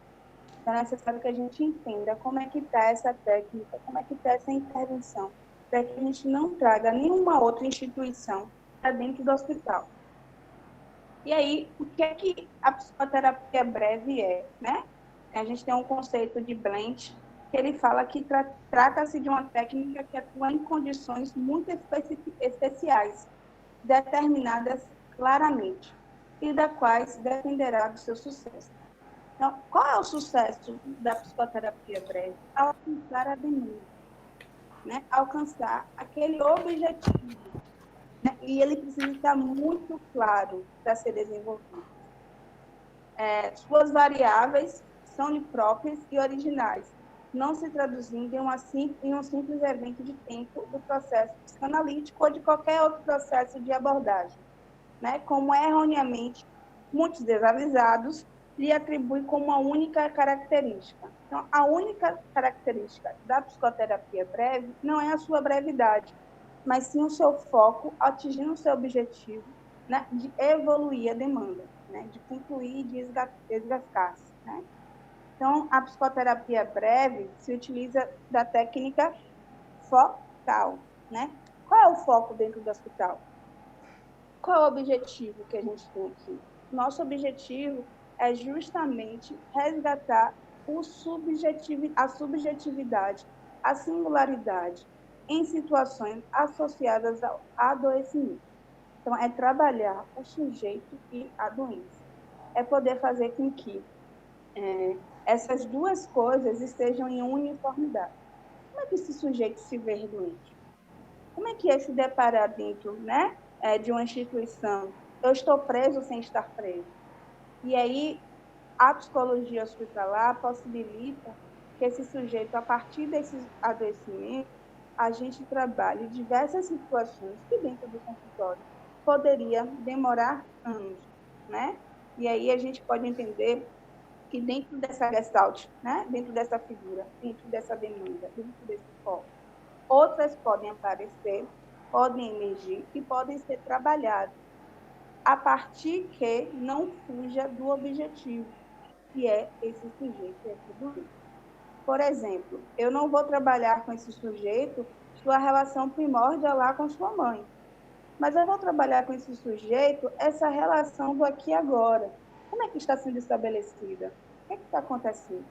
E sempre que a gente vê que existe a possibilidade e que esse sujeito tem um sofrimento, que não só da doença, mas algo que né, que está lá atrás, que é algo muito mais profundo que as raízes, né, trazem um adoecimento já anterior, algo prévio, uma depressão, uma ansiedade, uma psicopatologia, além de ter essa psicoterapia breve, focal, do sujeito doente, a gente faz encaminhamento para esse sujeito, porque não se dar conta de dentro de uma internação, né? Esse sujeito vai passar 5, 6 dias, vai um mês, atendendo ele todos os dias, para ele lidar com essa demanda que está lá no fundo. E aí é necessário que a gente perceba, tenha essa sensibilidade e faça o encaminhamento, né, para que esse sujeito possa ter suas dimensões sendo olhada como um todo. E aí o que é que a gente precisa estar atento? Que é necessário ajustar o meio físico com o meio social, né? É esse ajustamento que esse sujeito vai passar. Né? E que ajustamento é esse, Uli? É o ajustamento do novo, né? A gente não se ajustou para o novo normal, como a Lona falou, é se ajustar desse novo que está doente, né? Vamos pensar que o paciente que veio para o hospital e descobre uma diabetes, ele precisa se ajustar em relação à medicação. O paciente que veio ao hospital e descobriu que ele tem uma patologia, que ele tem um câncer, ele precisa se ajustar a esse tratamento, né? A esse novo que ele vai se deparar. E aí, o que é que acontece muitas vezes? Dá o choque. Vamos pensar que todo mundo dentro da pandemia teve inicialmente o choque de ficar em casa, o choque, né, de não ter algumas coisas que tinha antes, né, algumas estratégias, algumas fugas, que agora não é, e eu vou me deparar agora com esse novo, com aquilo que é meu.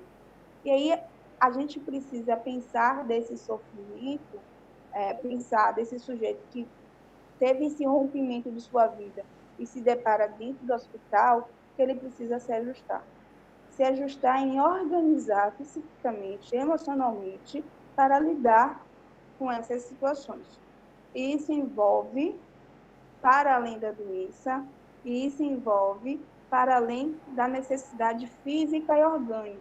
É necessário que esse sujeito comece a pensar em sua autonomia, que ele possa fazer o resgate de sua dignidade, que ele possa fazer alguns resgates familiares de laços afetivos. E é necessário que o psicólogo possa fazer essa intervenção, a fim de que esse sujeito tenha esse resgatar de subjetividade, né? Então, o que é que acontece dentro da instituição hospitalar?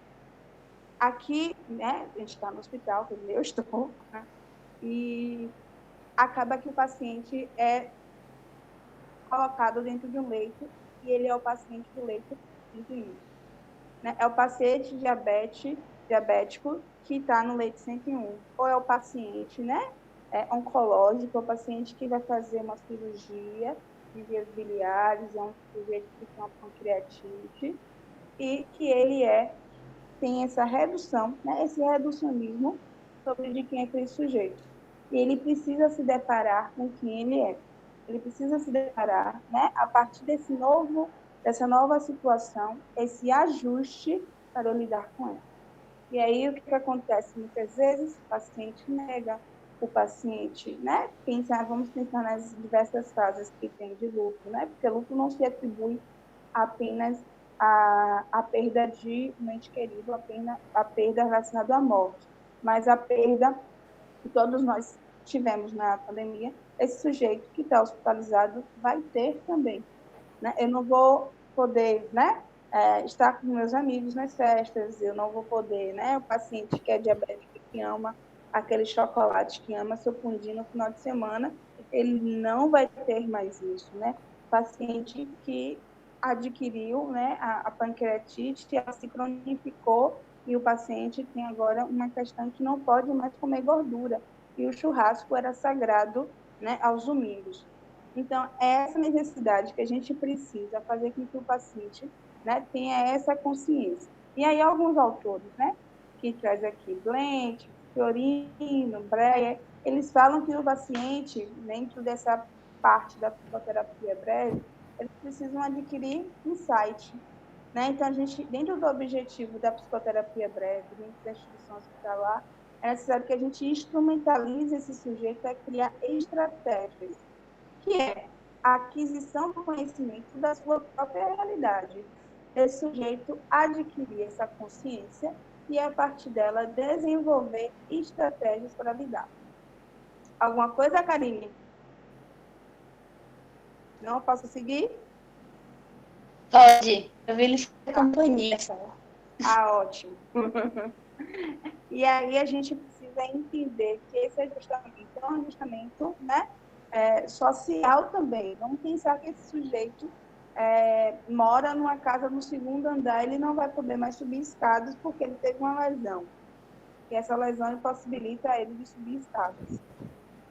E aí, esse ajustamento é um ajustamento também que desorganiza psiquicamente o sujeito. É a casa que ele mora desde quando ele nasceu. Então, assim, ele não vai poder mais morar ali. É um ajustamento social que acaba desencadeando situações que podem, de alguma forma, levar à ansiedade, levar a uma tristeza profunda, e dessa tristeza profunda desenvolver uma depressão. E é necessário que a gente pense e que possa fazer intervenções, não minimizando aquele sofrimento, mas trazendo a consciência e fazendo com que esse sujeito, junto com ele possa criar estratégias de enfrentamento para lidar com o adoecimento, né? E aí eu estava agora na visita, saí da visita para vir para cá. E aí o médico falou assim, a gente tem pacientes com cirurgias grandes e é necessário que a psicologia acompanhe também esses casos, né? Não necessariamente ele precisava dizer para a gente entender isso. Por quê? É um evento que vai desorganizar. Oi. Rapidinho. Vamos iniciar logo a partir das perguntas, enquanto você vai falando. Sim, certo. Deixa eu te perguntar logo aqui. Qual seria a principal diferença entre a psicoterapia breve e o plantão psicológico? O plantão psicológico, você está ali para fazer uma escuta livre, né? Uma escuta que você vai... eu estou no plantão, eu vou receber um paciente, e aí ou cliente, e aí eu vou encaminhar ele diretamente. Eu não vou fazer esse acompanhamento. Eu não vou fazer com que aquele atendimento seja iniciado, desenvolvido e finalizado, criando estratégia, fazendo com que aquele sujeito tenha aquela técnica mais precisa. Eu não estou dentro de uma instituição, digamos assim, hospitalar ou de uma instituição clínica em que eu vou desenvolver com aquele paciente aquele conteúdo específico. Eu vou fazer uma escuta livre, e dessa escuta eu vou entender qual a necessidade desse sujeito e encaminhar. Eu não vou trabalhar no foco daquela demanda. Porque eu posso desorganizar esse sujeito. Eu estou aqui para o plantão para saber o que é que eu vou fazer. Eu não estou aqui para trabalhar, eu não estou nem preparado, o sujeito nem vai preparado para lidar com aquela demanda naquele momento. Então, é necessário que a gente tenha esse cuidado. Eu vou fazer o plantão psicológico e ali eu já vou tirar minhas técnicas do bolso para poder fazer com que aquele sujeito ali já saia bem dali. A ideia não é essa, né? Então, é basicamente isso. Eu acho que espero ter respondido. E aí, o que acontece? Dentro de uma cirurgia grande, porque esse sujeito... Tem outras perguntas, Karine? Vi finalizar que até 11h10 você tem 10 minutinhos, 14 no caso. Certo. E tem mais outra pergunta, vamos aproveitar aqui ainda. Gostaria de saber como está sendo os atendimentos psicológicos no hospital durante a pandemia e se houve muitas mudanças. Houve bastante mudanças, né? Eu estou aqui dentro do hospital, estou sem máscara, porque eu estou sozinha na sala.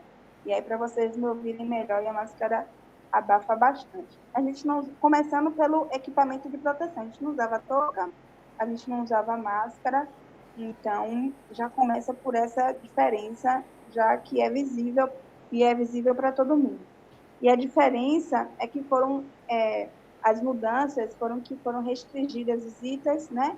Na UTI, o paciente fica sozinho até o final do internamento, ele não recebe visita, em casos extremos, em exceção, né? E aí foi adaptado, né, a visita online, né? O psicólogo, ou quem estiver disponível na equipe, faz a ligação por vídeo do familiar, né, para poder esse paciente ter esse contato mínimo. E aí é uma coisa importante da psicologia hospitalar que a gente precisa ter sempre em pauta, que é a criatividade, né, e a flexibilidade. E aí o que muda é os atendimentos em grupos. Eu estou aqui na minha sala, eu vou mostrar.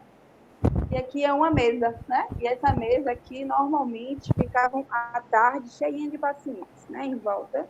A gente fazia trabalho em grupo, os pacientes faziam crochê, os pacientes faziam pinturas, e a gente fazia as oficinas.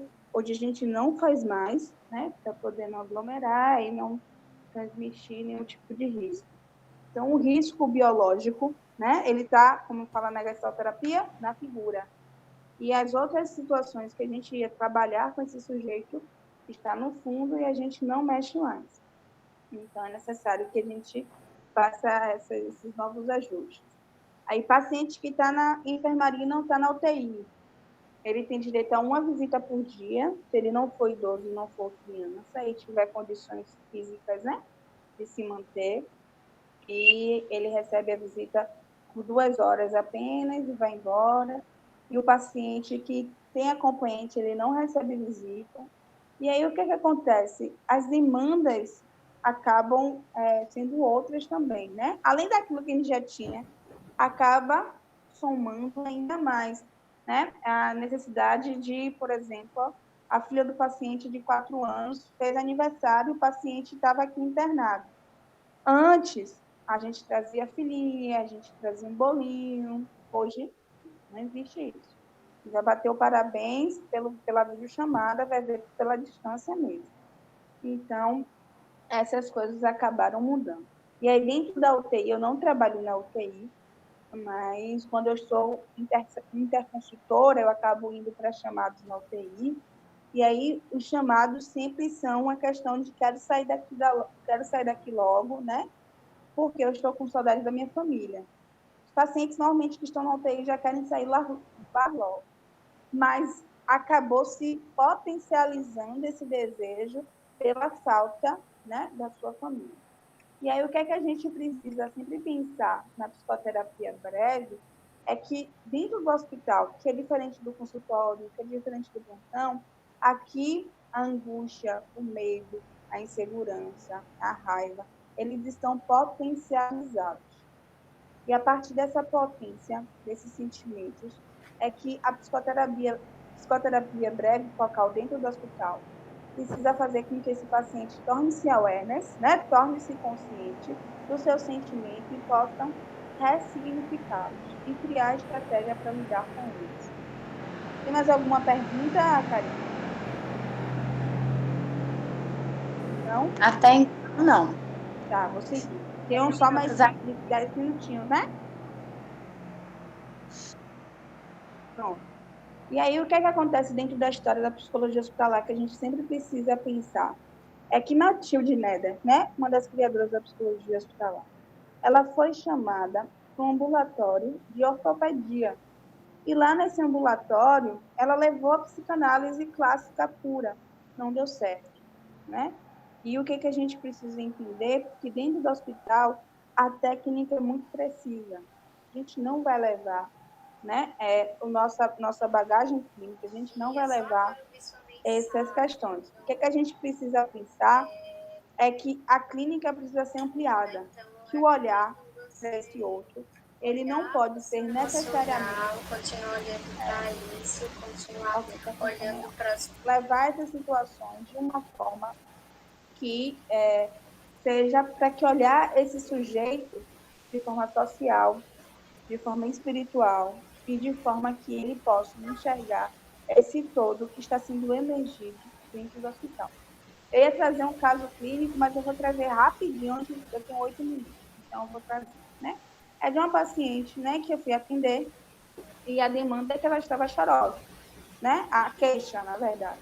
E quando se fazer o atendimento, se fazer essa escuta, a paciente tinha uma demanda de luto entreaberto, né? Uma paciente que perdeu o marido há 1 ano e estava revivendo a questão da hospitalização, de ter que ficar no hospital. E aí, a técnica que a gente tem, né, que é preciosa, que a gente aprende nos 5 anos de academia, é da escuta qualificada. Fazer essa escuta livre de julgamento, fazer essa escuta sem nenhum tipo de ruído, a gente precisa pensar nesse contato, nessa presença autêntica a esse paciente. E isso, né, faz com que a gente desenvolva aquele atendimento e finalize. No outro dia, a paciente já não estava mais, né? Eu fiz 2 atendimentos apenas. E aí a paciente me trouxe a seguinte carta, né? E qual foi a estratégia que foi trabalhada, que deu certo com ela e que pode ser que não dê certo com os outros pacientes. É a seguinte, né? A paciente acabou trazendo como relato da carta, né? Do dia que eu acabei aparecendo lá, e ela foi contando como foi a experiência do atendimento e o que aconteceu, que é o seguinte trecho. Agora estou me sentindo bem, depois de chorar muito, lembrando das causas que me aconteceram no passado, e essas causas que aconteceram no passado estavam relacionadas à hospitalização, que é o que a gente precisa entender, de tratar esse sujeito com relação à doença e hospitalização, e estavam na minha mente o tempo todo até agora.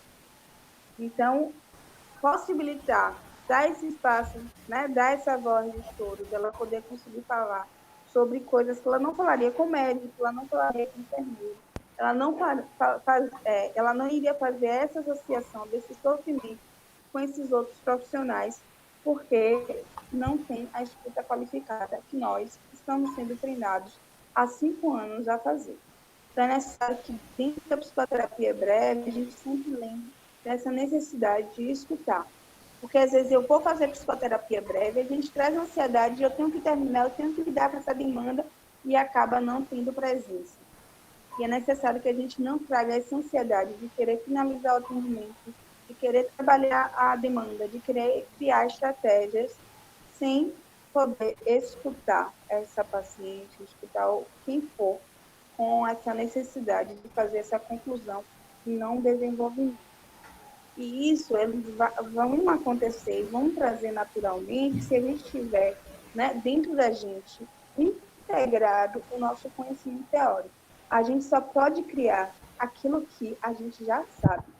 A gente não pode ser criativo, a gente não pode ser flexível se a gente não tem um conhecimento prévio, tá? Eu acho que é isso. Obrigada. Tem mais perguntinhas aqui. Pode fazer.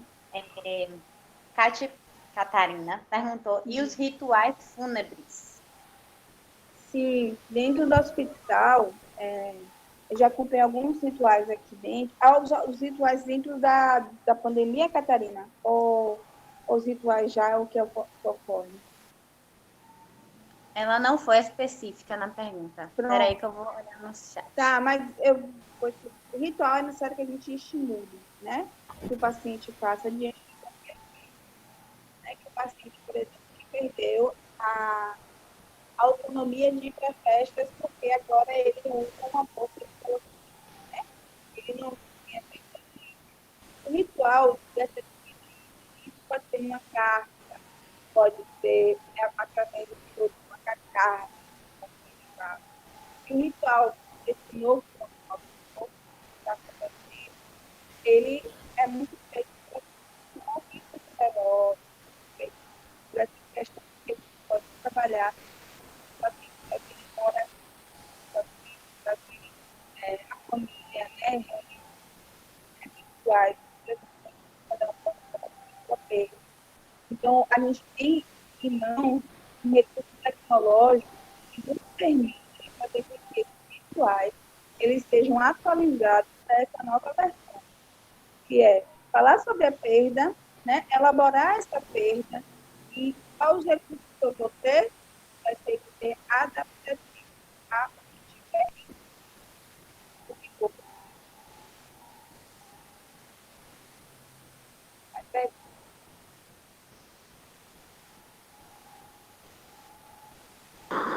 Pronto, obrigada. Tem mais outra aqui. O acompanhamento psicológico no hospital se resume ao paciente apenas ou à família também? Não se resume ao paciente, né? A gente também atende a família e a gente atende a família na possibilidade de ajudar o paciente, né? A gente entende que aquelas intervenções sejam em benefícios ao paciente. E a psicoterapia breve com a família, às vezes ainda é mais breve do que com o paciente. São os ajustes que aquela família vai fazer, né? Às vezes a família está aqui o tempo inteiro, né? Um familiar só, e aí está cansado, exausto, e a gente chega para intervir e entender que é só. Né? Em outros só, você tem que fazer familiar, ele também não adoece. É muito comum, né? O cuidador adoecer por estar apenas aquele paciente com adaptação familiar, ele possa também, né, trazer essa carga, esse peso, ele possa, ao sair desse peso, ele possa ter esse olhar para você, também se cuidar. Porque ao invés de ele se cuidar do casal, ele vai cuidar também da família, do filho, do fulano, e acaba se deixando um pouquinho de lado e adoece. Vamos então para A última, né, que já falta um minutinho. Como está o processo de morte solitária de pacientes, visto que a família fica impedida de acompanhar? Pergunta de Ed. Acaba trazendo ainda mais um sofrimento, né? Porque o que já era antes solitário mecânico, hoje se torna também distante. Solitário mecânico, mas a gente acabava, né, dentro das unidades ou das enfermarias mais humanizadas, fazendo com que isso não tivesse tanta solidão ou tanta distância e não fosse tanto mecânico. Mas agora, o paciente dentro da UTI que não tem, por exemplo, não é um paciente contactante e não tem condições nem ao menos de ter essa possibilidade da visita virtual, ele acaba ficando ali e o familiar não tem a possibilidade de fazer essa despedida espiritual enquanto o paciente tem os seus últimos suspiros de vida. E isso acaba tornando um sofrimento psíquico que vai aparecer, né, nos nossos consultórios, que vai ter essa demanda de luto aberto, muito forte, né, nesses contextos novos que a gente está vivendo. Acaba tendo uma potencialidade.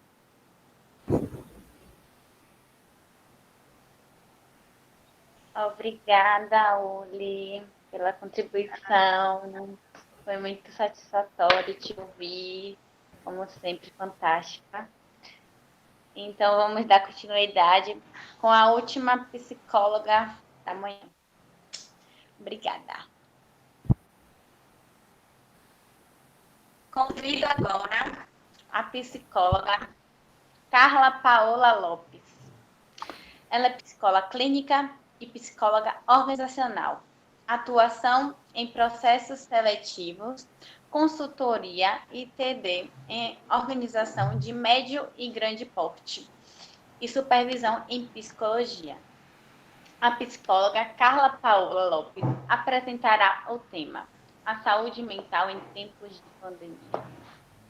Vamos lá. Seja bem-vinda. Olá, estou aparecendo para vocês? Bom dia! Bom dia, tá sim. Um prazer estar aqui com vocês. De antemão, desejo um feliz dia do psicólogo para todos nós mesmo. E aí, falar um pouquinho da minha formação. Eu tenho 4 anos de formada, sou da Unime de Salvador, fiz a minha formação lá, dei supervisão lá para os estágios de psicologia organizacional e do trabalho. Durante 13 anos eu atuei nas organizações e em 2018 eu resolvi virar a chave e atuar na clínica, que foi onde eu segui a minha formação. Então, eu tenho uma formação clínica com enfoque na gestalterapia, tenho especialização em saúde mental e cuidados paliativos. E como é que eu posso começar a trazer para vocês o cenário que a gente vive hoje, né?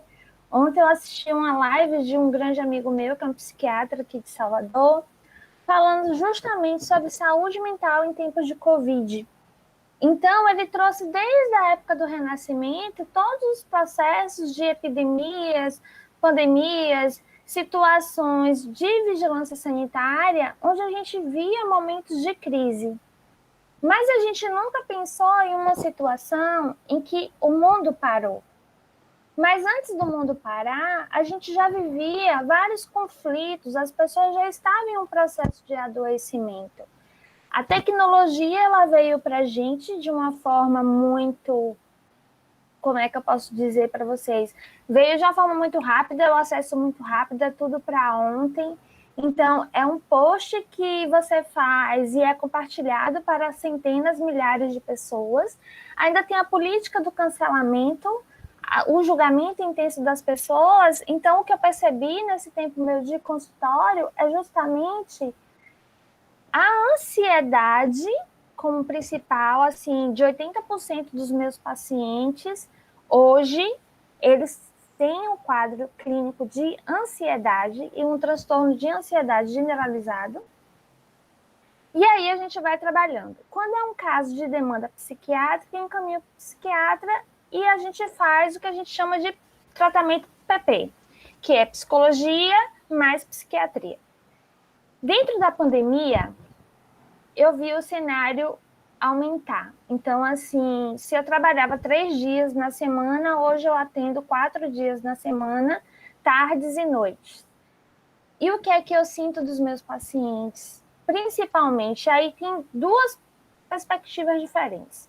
São os pacientes que são extrovertidos, e aí extroversão e introversão não tem nada a ver com timidez ou com a pessoa falante, mas o extrovertido, ele tem a energia canalizada para fora, enquanto o introvertido, ele sente um momento e ele vai avaliar os sentimentos e as emoções deles. Então, até no início da pandemia, a Ilana Brandão, não sei se é professora de vocês, mas ela pediu um relato meu, e assim, um dos meus relatos foi como eu tive que aprender a parar. Porque eu tinha uma vida frenética, trabalhei anos em RH, depois preceptoria, depois clínica associada a tudo isso, e eu tive que frear. E nós não estamos acostumados a frear de uma forma que foi obrigatória. Então, muitas pessoas procuraram um tratamento terapêutico. Algumas pessoas se recusavam ao atendimento online, depois ficaram com medo do atendimento online e passar